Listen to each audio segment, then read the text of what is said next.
Kisah Sang Penakluk. Sebelum lanjut, bagi yang belum subscribe Cafe Novel, silahkan subscribe dan aktifkan lonceng notifikasi supaya tidak ketinggalan update terbaru dari kami.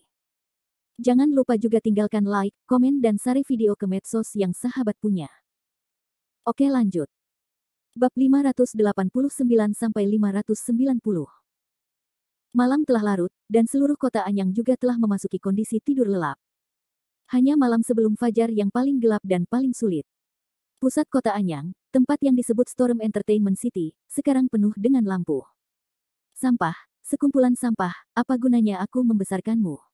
Aku bahkan tidak bisa menangkap anak laki-laki yang masih menyusu. Deru kemarahan menyebar dari lantai atas Storm Entertainment City, diikuti oleh suara ketukan marah di atas meja. Tolong, pemimpin, bukan karena bawahannya tidak kompeten, tetapi anak laki-laki itu terlalu kuat. Orang-orang kami telah mencegatnya untuk ketiga kalinya malam ini, tetapi anak laki-laki itu seperti kecoa yang tidak dapat dibunuh. Kami benar-benar tidak dapat berbuat apa-apa terhadapnya. Pria paruh baya itu tinggi dan besar, dengan bekas luka yang ganas di bagian kiri wajahnya. Matanya marah dan galak. Dia tidak lain adalah Lei Huo, pemimpin geng naga api di kota Anyang. Thunderfire melihat orang di bawah tangannya masih berdalih, langkah majunya seperti tamparan di wajah. Made, beraninya kau berdalih. Aku memberimu lebih dari 200 orang. Tanpa diduga, mereka semua mati dalam semalam. Dan setiap tempat yang aku kunjungi dimasukkan ke dalam kata mati, yang merupakan tantangan besar bagi geng naga api. Thunderfire berkata, jari-jarinya gemetar. Dia dan Howard Zhang telah bertarung selama 2 atau 3 hari. Awalnya, geng naga api mengepung Howard Zhang, tetapi tingkat kematiannya tidak tinggi. Namun malam ini, seperti roh-roh jahat, lebih dari 200 orang yang dikirim oleh geng naga api semuanya terbunuh. Bagaimana mungkin Thunder Huo tidak marah? Melihat bawahan yang gemetar berlutut di tanah, Lei Huo menatapnya dengan tajam dan mendesah, Yah, bocah itu bukan manusia biasa. Kita tidak bisa mati berkelompok seperti ini.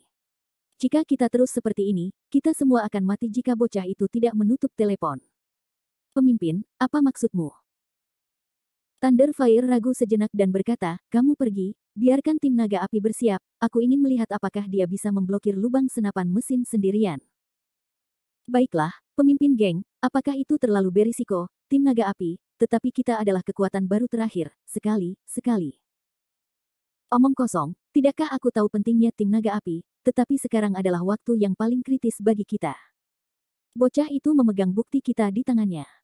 Begitu barang-barang itu dibawa keluar dari Anyang, kita semua akan mati. Thunderfire membuka matanya lebar-lebar, dengan marah. Setelah mengatakan itu, Thunderfire duduk di kursi di belakangnya dan melambaikan tangan kepada pria yang berlutut di tanah tanpa daya dan berkata, kamu pergi dulu, biarkan aku diam sendiri. Orang-orang di bawah tangan api guntur gemetar untuk bangkit dari tanah, dan kemudian perlahan-lahan mundur dari ruangan. Namun, Thunderfire menjerit panjang, lalu melihat ke sudut ruangan dengan suara yang sedikit memohon, tiga tetua, tidak bisakah kalian benar-benar membantuku menyelesaikan masalah ini? Tidak ada seorang pun di ruangan itu, tetapi sebuah suara tua berkata, Tuan Lei, aku tidak bisa berbuat apa-apa tentang ini. Bagaimanapun, tugas kami hanya melindungi keselamatan Anda, dan kami tidak peduli dengan yang lainnya. Thunderfire mendengar pertengkaran biasa ini dan bergumam tak berdaya. Sebenarnya, Thunder dan Fire tidak tahu di mana ketiga lelaki tua ini melindungi keselamatan mereka sendiri, yaitu mengawasi diri mereka sendiri. Sambil mencubit dahi dengan keras, Thunderfire berkata dengan kesal, jika bukan karena omong kosong keluarga Mo, mengapa Lauzi memulai perjalanan hari ini? Sekarang, orang-orang ini berdiri di pinggir lapangan saat mereka dalam bahaya. Itu bukan apa-apa. Menghadapi Howard Zhang, yang tidak bisa bertarung sampai mati dan tidak bisa dipatahkan, Lei Huo telah mencoba yang terbaik. Jika ketiga lelaki tua di sekitarnya ikut campur, mungkin mereka bisa melawan Howard Zhang. Namun bagi orang-orang biasa di serikatnya, jelas bahwa Howard Zhang tidak punya cara untuk menghadapinya. Dia pantas mati. Howard Zhang baik-baik saja, masih bisa mengandalkan tubuhnya yang kuat untuk melarikan diri kemana-mana di kota Anyang. Namun, dibandingkan dengan Howard Zhang, Michael Liu sangat menyedihkan. Kultivasi Lao Liu sendiri tidak tinggi, dan kepribadiannya yang flamboyan suka memprovokasi, jadi orang ini dan Howard Zhang membunuh Lei Hai bersama-sama, dan dia ditangkap di babak pertama. Di gudang bawah tanah Storm Entertainment City, ada suasana yang suram, lembab, dan dingin.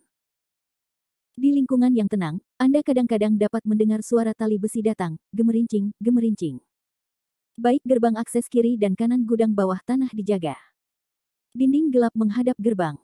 Di dinding, ada seorang sosok dengan rantai besi tebal di lengannya.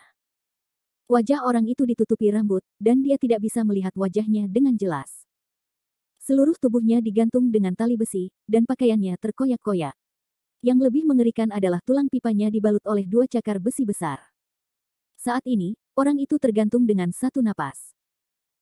Menyalakan sebatang rokok, seorang gangster kecil dengan rambut ungu melihat gambar yang menyedihkan itu dan melihat kemanusiaan di sekitarnya. Sayang sekali. Apakah pemimpin akan terlalu berhati-hati kali ini? Aku belum pernah melihat pemimpin berurusan dengan orang seperti ini sebelumnya. Pergilah, apa yang kamu tahu? Anak ini ahli. Jika kamu tidak membutuhkan rantai besar, dia mungkin akan melarikan diri. Hehe, kamu hanya meledakkannya. Kamu hanya wajah putih kecil. Dia juga seorang ahli. Dia tidak mungkin sebaik pemimpin balai perang kita. Siapa yang tahu, sih, pemimpin, biarkan kami menonton, mari kita tonton saja, mari kita urus dia. Ya, dia tidak punya banyak waktu untuk hidup. Hehe, mari kita jadi anak yang berbakti dan mengirimnya sampai akhir. Hei, hei. Kedua gangster itu tidak menjaga yang lain, itu adalah Michael Liu. Api petir tidak membunuh Michael Liu, tetapi menyebabkan kerusakan tak berujung pada tubuh Michael Liu. Saat ini, Michael Liu digantung di dinding dan tidak memiliki kekuatan untuk melawan. Dia telah memasuki keadaan menunggu kematian. Ketuk, ketuk, ketuk. Langkah kaki yang berat datang dari kegelapan, dan kedua gangster penjaga Michael Liu terkejut. Seorang sosok membuang cincin rokok di mulutnya dan berkata dengan gugup ke ujung kegelapan, siapa itu? Pengunjung itu tidak membuka mulutnya, tetapi mengangkat pedang dalam kegelapan. Setelah cahaya menyala, kedua gangster itu bahkan tidak memiliki kesempatan untuk memanggil, jadi mereka dipotong menjadi 2 bagian dan tergeletak di tanah. Darah menjijikkan tidak bisa berhenti mengalir, ada perasaan tercekik. Kemudian, suara langkah kaki semakin dekat dan dekat, sinar cahaya itu mengenai wajahnya, wajah cantik aslinya tampak ganas. Itu adalah Kevin Ye, yang bukan orang lain. Melihat Michael Liu yang dipaku ke dinding, tirani Kevin Ye penuh dengan emosinya. Tanpa mengucapkan sepatah kata pun, pedang Kevin Ye sekarang dalam kemarahan yang sunyi. Awalnya, Kevin Ye mengira bahwa dia telah mengalami perubahan Yuan Hui yang tak terhitung jumlahnya, dan terbiasa melihat kelahiran, penuaan, dan kematian. Namun, dalam beberapa bulan di dunia, Kevin Ye benar-benar mengubahnya. Melihat Michael Liu begitu menyedihkan, kemarahan Kevin Ye masih meletus. Masih akan ada pembunuhan yang hiruk-pikuk di dalam tubuhnya. Perjalanan ke Laut Cina Selatan adalah ujian terbaik bagi Howard Zhang dan Michael Liu. Berdiri di belakang Howard Zhang, Kevin Ye mampu membantunya membersihkan pantatnya. Tetapi berdiri di depan Michael Liu, Kevin Ye tidak bisa tenang. Saudaranya, darah merah terang, tulang pipa gelap tertusuk, dampak visual ini membuat Kevin Ye menggigil, wajahnya ganas. Ketika dia mengayunkan pedangnya dan memotong rantai di tubuh Michael Liu, tindakan Kevin Ye selesai dalam sekali gerakan. Tali besi di dunia seperti tahu di bawah bilah pedang Kaisar Thailand. Seseorang membungkuk, dan Kevin Ye naik dan memeluk Michael Liu secara langsung. Kemudian dia mengeluarkan pil dari tubuhnya dan memasukkannya ke mulut Michael Liu. Michael Liu, yang tidak makan atau minum selama beberapa hari dan menderita kerusakan fisik yang serius, mulai bangun dalam keadaan koma di bawah pengaruh obat. Perlahan membuka matanya, Liu Ming memberitahu Munana untuk melihat Kevin Ye. Setelah waktu yang lama, dia mendapatkan kembali pikirannya dan berkata dengan gembira, kakak perempuan, kakak ipar, aku tidak bermimpi, kan? Setelah itu, Michael Liu terisak-isak, aku tahu kau akan datang untuk menyelamatkanku. Aku tidak boleh mati, kali ini aku tidak boleh mati. Michael Liu yang bersemangat mulai berbicara omong kosong, air matanya mengalir deras, jatuh di bahu Kevin Ye. Kakak ipar, aku minta maaf. Aku telah menyusahkanmu dan mempermalukanmu. Aku minta maaf, aku minta maaf. Suara Michael Liu terus berdetak di hati Kevin Ye. Meskipun Kevin Ye masih tidak menangis, air mata Michael Liu jatuh di bahu Kevin Ye, tetapi terukir dalam di hati Kevin Ye. Membuka mulutnya, suara Kevin Ye sedikit serak. Dia berkata, jangan bicara sekarang. Kakak ipar akan mengantarmu pulang. Bab 590. kota Anyang yang gelap gulita sudah dekat dengan langit. Di sebuah gang kecil di Anyang, Howard Zhang, bersama putranya yang berusia 8 tahun, bersandar di sudut gang. Suatu malam, Howard Zhang berhadapan dengan 3 kali pengepungan oleh gerombolan naga api. Meskipun dia adalah ras petarung, Howard Zhang sudah kehabisan tenaga. Bagaimanapun, pengepungan ini telah berlangsung selama 3 hari, dan bahkan tubuh yang kuat pun, saya khawatir, tidak dapat menahan harimau, macan tutul, dan serigala ini. Howard Zhang, yang baru saja menghentikan langkahnya, mencari-cari dan akhirnya menemukan setengah botol air mineral dari pinggir jalan. Sambil membawa botol air mineral, Howard Zhang langsung menuju gang kecil, memutar tutup botol, dan setetes air menembus mulut Laoba yang retak. Laolin, minumlah air, ini sudah pagi, hari sudah terang, kita akan segera baik-baik saja. Kita akan berhasil. Meskipun Howard Zhang berusaha sekuat tenaga untuk memperpanjang hidup Laoba, dia masih dalam keadaan bingung setelah terluka parah. Dia tidak bereaksi sama sekali. Howard Zhang begitu cemas hingga tidak dapat berbuat apa-apa. Di jalan yang sudah tertutup cahaya, sekelompok pasukan khusus bersenjata lengkap seperti orang-orang berjalan di jalan. Mereka sangat cepat, terlatih dengan baik, melihat sekeliling dengan senjata seolah-olah sedang mencari seseorang. Di gang kecil yang tidak jauh dari sana, Howard Zhang mendengar suara langkah kaki yang semakin dekat, jadi dia tidak dapat memikirkannya lebih jauh. Dia bergegas keluar dari gang dengan 8 di punggungnya dan berusaha sekuat tenaga untuk memberinya susu. Howard Zhang berlari ke depan dengan putus asa. Di sana, Hari Kapten Dog masih berlari. Orang-orang yang berbentuk pasukan khusus 40-50 itu menjadi bersemangat ketika mereka melihat 2 sosok keluar dari gang kecil itu. Bang bang bang. Senjata dengan peredam mulai menembaki punggung Howard Zhang. Saat dia berlari, Howard Zhang memanggil dan mengumpat, sialan, mereka punya senjata. Tubuh Howard Zhang memang kebal, tetapi itu hanya untuk senjata dingin. Untuk senjata-senjata ini, Howard Zhang belum pernah mencoba. Selain itu, ada Laoba di belakang Howard Zhang. Saya khawatir jika peluru bermata pendek mengenai Laoba yang terluka parah, dia akan segera mati. Di tengah jalan dengan suara tembakan, Howard Zhang adalah seorang pengelak, bersembunyi di balik tong sampah, lalu dengan cepat memindahkan Laoba dari belakang ke depan dan memegangnya di tangannya. Di sana, di belakang tong sampah, 1 tim dan 2 tim, mengepung dan membunuh anak itu di tempat. Kelompok orang-orang dari tim naga api ini sama sekali bukan mantan penjahat, tetapi lebih seperti tentara yang terlatih. Mereka memiliki kecepatan yang stabil dan terbiasa dengan pengalaman baku tembak, mereka tidak memberi Howard Zhang kesempatan untuk mendekat sama sekali. Howard Zhang baru saja berhenti untuk mengambil napas, dan gerombolan itu sudah mengepungnya. 40 atau 50 senjata hitam diarahkan ke Howard Zhang dan Laoba. Namun, untuk memulai sebuah keluarga dengan aman, mereka masih berjarak sekitar 10 langkah dari Howard Zhang, tetapi jarak ini cukup untuk membunuh Howard Zhang. Saat itu, Howard Zhang melihat bahwa dia benar-benar dikepung, dan tidak menghindar. Dia berdiri di pom bensin. Sepasang mata penuh darah dalam dinginnya. Gila, kukira itu monster dengan 3 kepala dan 6 lengan, tetapi ternyata juga hidung dan 2 mata. Pemimpin tim naga api itu menatap Howard Zhang dari atas ke bawah dengan ekspresi meremehkan di wajahnya. Kapten, apakah kita masih hidup atau? Bocah ini orang yang berbahaya. Jika kau ingin menangkap sesuatu yang hidup-hidup, kau akan dibunuh di tempat. Dihadapkan dengan puluhan senjata hitam, Howard Zhang meraung dengan suara, makek, sekelompok bajingan, ayolah, aku akan menyeretmu kembali bahkan jika aku mati hari ini. Howard Zhang siap untuk maju di tengah hujan peluru. Kapten tim naga api mencibir, aku tidak tahu harus berbuat apa dengan hidup dan mati. Aku benar-benar berpikir aku bisa bertarung dengan Chong Mikro. Aku ingin mati. Semua orang siap. Atas perintah pemimpin tim naga api, semua senjata diarahkan ke Howard Zhang. Dapat dikatakan bahwa Howard Zhang dapat ditembak ke saringan dalam sekejap. Namun, saat ini, mata anggota tim naga api hampir semuanya berubah menjadi cahaya biru, memegang senjata seperti boneka, berdiri diam, seolah-olah mereka dirasuki oleh roh jahat. Bahkan pemimpin tim naga api, yang baru saja berteriak, tetap di tempat tanpa setengah marah. Howard Zhang pernah melihat situasi ini. Pada awalnya, Kevin Ye menggunakan metode ini untuk mengatur tim basket di kampus sekolah menengah No. 1. Dalam kesan Howard Zhang, itu disebut ingatan segar, yang seharusnya disebut penangkapan jiwa. Howard Zhang dengan cepat berbalik dan melihat sekeliling dalam kegelapan. Dengan penuh harap, dia berkata, Kakak Ye, apakah itu kamu? Apakah kamu di sini?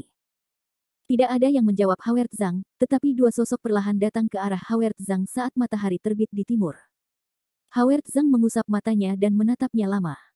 Siapa Kevin Ye dan Michael Liu yang datang ke arah matahari? Saat ini, Howard Zhang merasa menemukan sebuah organisasi, dan cahaya besar muncul dari hatinya yang gelap. Terlepas dari ini, Howard Zhang menyingkirkan kerumunan dan bergegas menuju Kevin Ye dan Michael Liu. Tubuh yang kelelahan datang ke Kevin Ye, dan air mata tidak bisa berhenti mengalir, Saudara Ye. Kevin Ye berkata sambil tersenyum, baiklah, baiklah, apa air mata orang itu? Howard Zhang menangis dengan gembira dan mengangguk. Kemudian matanya beralih ke Michael Liu. Meskipun Michael Liu tampak bersemangat dengan obat yang diberikan oleh Kevin Ye, darah di sekujur tubuhnya belum dibersihkan, terutama tusukan tulang pipa di bahunya, meninggalkan 2 lubang darah. Howard Zhang dan Michael Liu saling bertemu, dan mereka berpelukan sejenak, menangis dengan keras. Lao Liu. Haozi. Keluar saja, keluar saja. Aku tidak berguna. Aku tidak bisa menyelamatkanmu. Aku tidak berguna. Howard Zhang menyalahkan dirinya sendiri. Michael Liu berkata dengan senyum pahit, Haozi, jangan salahkan dirimu sendiri. Bukankah saudara kita baik? Naga api bajingan ini telah membuatku sangat menderita. Aku harus mengupas kulitnya kali ini. Bagus, bagus, saudara-saudara kita terus berjuang berdampingan, dan buat Anyang terkutuk ini menghadapinya. Howard Zhang dan Michael Liu menceritakan kisah perpisahan mereka, sementara Kevin Ye berjalan melewati kerumunan menuju bagian belakang tong sampah. Melihat kakek tua yang sekarat itu, hati Kevin Ye sedikit terharu. Sekali lagi, dia mengeluarkan pil merah kecil dari tubuhnya dan langsung memasukkannya ke mulut Lao Ba. Dalam sekejap, obatnya meleleh, dan Lao Ba batuk 2 kali. Setelah 2 hari koma, Lao Ba akhirnya meninggalkan gerbang neraka dan kembali lagi. Dia membuka matanya yang terpejam dan menatap Kevin Ye yang tersenyum di depannya. Lao Ba segera bangkit, Tuan, Tuan. Kevin Ye menggelengkan kepalanya dan berkata sambil tersenyum, baiklah, jangan datang ke tempat kosong ini saat ini. Obatku hanya bisa menyelamatkan hidupmu. Kamu terluka. Aku akan membantumu pulih setelah kamu kembali. Terima kasih, Tuan. Jika kamu bekerja untukku, aku akan memastikan kamu aman, tidak? Kevin Ye tertawa dan melambaikan tangannya tidak jauh dari sana, Lao Liu, Haozi, kalian semua kemarilah. Mendengar panggilan Kevin Ye, Michael Liu dan Howard Zhang juga menghentikan kenangan tentang perawatan diri mereka dan berjalan menuju Kevin Ye. Sekarang kedua orang ini saling membantu. Meskipun mereka bertengkar satu sama lain begitu mereka bertemu, saya khawatir persaudaraan di antara mereka jauh lebih dalam daripada dengan Kevin Ye. Michael Liu menyingkirkan kesulitan besar, tetapi karakternya yang melompat tidak banyak berubah. Sepanjang jalan menuju kelompok yang tercengang ini, tidak dapat menggerakkan tim naga api, Liu Ming melewati kapten yang omong kosong itu, Papa adalah 2 tamparan, hari anjing, biarkan kamu menggertak saudaraku, biarkan kamu menggertak saudaraku, kamu kode khusus lagi kekuatan sapi ya. Sungguh menakjubkan memiliki senjata. Aku akan menyerangmu sekarang, anjing. Setelah itu, Liu Ming melewati jantung pembunuhan, meraih tangan pemimpin naga api di dalam mikrocong, dan kemudian bersiap untuk menyapu Ye ini ke dalam saringan. Namun, Kevin Ye berteriak padanya, Liu tua, jangan mempermalukanku. Apakah masih berguna bagiku untuk menjaga mereka? Liu Ming tidak bisa menahan diri untuk bergumam dan berkata, Made, kamu sudah besar, Michael Liu dan Howard Zhang bergumam kepada Kevin Ye. Howard Zhang bingung dan menatap Kevin Ye, kakak Ye, apa yang kamu lakukan dengan orang-orang ini? Lebih baik membunuh mereka secara langsung dan menyelamatkan mereka dari menyakiti orang lain lagi. Kevin Ye menyipitkan mata sambil tersenyum dan berkata dengan misterius, aku secara alami akan menggunakan mereka untuk menjaga mereka. Kamu akan tahu nanti. Saat berbicara, mata Kevin Ye sedikit cerah, dengan secercah cahaya. Dia berkata, semuanya, berbaris dan biarkan bosmu keluar untuk berbicara. Jelas, perintah Kevin Ye dikeluarkan untuk tim naga api. Kelompok pasukan naga api yang tidak bergerak ini segera patuh, 40 atau 50 orang segera membentuk 2 kolom, dan pemimpin tim naga api juga berlari ke Kevin Ye. Saya kapten tim naga. Katanya mekanis. Kevin Ye bertanya sambil tersenyum, apakah Anda juga anggota geng naga api? Ya. Apakah Anda tahu berapa banyak benteng yang dimiliki geng naga api di Anyang? Ya, ada 38 benteng, termasuk 4 pintu masuk aula, 15 tempat hiburan, dan... Sebelum dia selesai, Kevin Ye melambaikan tangannya dan berkata, baiklah, baiklah, Anda tidak perlu mengatakannya dengan jelas, asalkan Anda sendiri yang mengetahuinya. Sekarang, dengarkan perintah saya. Sebelum pukul 8, sapu bersih semua benteng geng naga api. Jika Anda adalah anggota geng naga api, Anda akan membunuh mereka semua. Ya. Bersihkan semua benteng geng naga api. Pemimpin tim naga api pertama-tama mengulangi perintah Kevin Ye, dan kemudian membawa anak buahnya untuk menarik keluar kamp. 40 atau 50 orang, bersenjatakan senapan, berlari sangat cepat. Tak lama kemudian kelompok itu menghilang di depan Kevin Ye dan Howard Zhang. Michael Liu dan Howard Zhang mengerti maksud Kevin Ye. Mereka saling memandang dan tertawa, kakak ipar, Gao, gerakan ini benar-benar hebat. Aku tidak tahu ekspresi seperti apa yang ditunjukkan naga api itu saat membantu orang-orang itu mati di bawah senjata mereka sendiri. Kevin Ye bersenandung pelan, satu guild terlalu tersebar dan sulit ditemukan. Aku tidak punya banyak waktu untuk bermain dengan mereka. Bukankah lebih baik membiarkan mereka menyelesaikannya sendiri? Hari ini kita akan membuat yang besar, yang membuat seluruh Anyang heboh. Berbicara, Kevin Ye menoleh ke arah Howard Zhang, Haozi, maukah kau ikut denganku ke markas besar geng naga api atau kembali ke Linhai bersama mereka terlebih dahulu? Howard Zhang tidak berpikir panjang dan berkata, kakak Ye, aku akan pergi bersamamu. Jika aku tidak membalas dendam, aku tidak akan pernah menjadi seorang sosok. Aku akan membunuh ketiga orang tua itu sendiri. Kakak ipar, bagaimana denganku, bagaimana denganku? Michael Liu juga menjadi gelisah. Kamu dan Lao Ba terluka parah. Sebaiknya kamu kembali dulu. Kurasa kamu tidak bisa bergabung dalam kegembiraan berikutnya. Setelah itu, Kevin Ye bahkan tidak memberi Michael Liu kesempatan untuk menolak. Dengan lambaian tangannya yang besar, Michael Liu dan Lao Ba tiba-tiba menghilang di tempat dan menghilang.